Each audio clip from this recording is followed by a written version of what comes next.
Hi guys! Ito na nga yung dahon ng gabi. 2 days ago ay kinuha ko nga itong mga dahon ng gabi dito sa tapat ng bahay namin sa bakanteng lote. May nagtumba kasi ng mga gabi nito. Kinuha siguro yung mga laman niya. Nanghinayang naman ako sa mga dahon, fresh pa. Kaya kinuha ko yung mga dahon. Pwede ngang isama yung mga tangkay niyan pero hindi ko na isinama, dahon lang. Tapos guys, alam na this, patutuyuin ko nga muna ito tapos iluluto ko, gagawin kong laing. At eto na nga, after 2 days, tuyo na siya. Inilagay ko to pabigat para hindi liparin ng hangin. Ay, ang ganda ng pagkakatuyo. Ayan, isinalin ko na nga siya sa kaserola tapos huhugasan ko na at pakukuluan ko ng mabuti. Para matanggal yung kate, pakukuluan nga natin ng bonggang-bongga.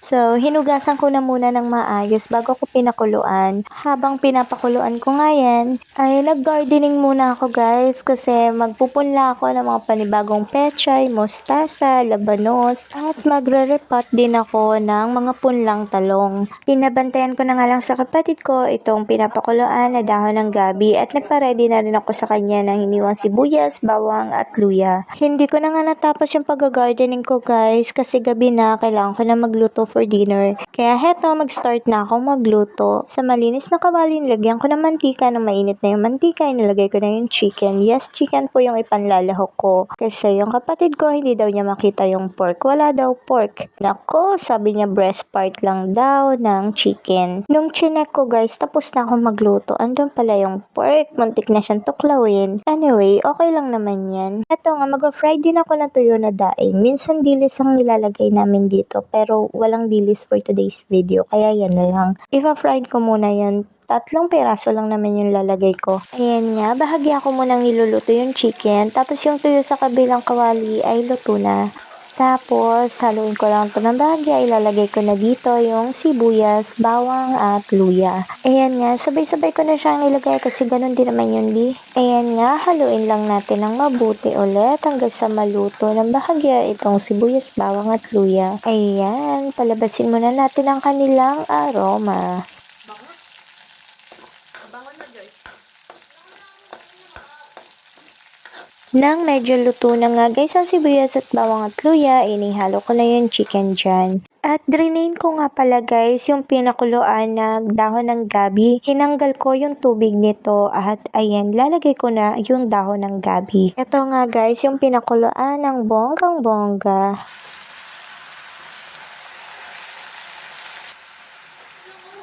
Ayan, medyo marami din siya guys. Tapos nilagyan ko na ito ng tubig para sa sabaw at nilagyan ko ng ground pepper. Tapos lalagyan ko nga rin pala ito ng suka. Yung ginamit ko na ng suka dito ay yung may binabad na mga sili para medyo may kick ng anghang. Tapos naglagay ako ng konting iodized salt. At dahil wala nga ako siling haba, yung siling panigang,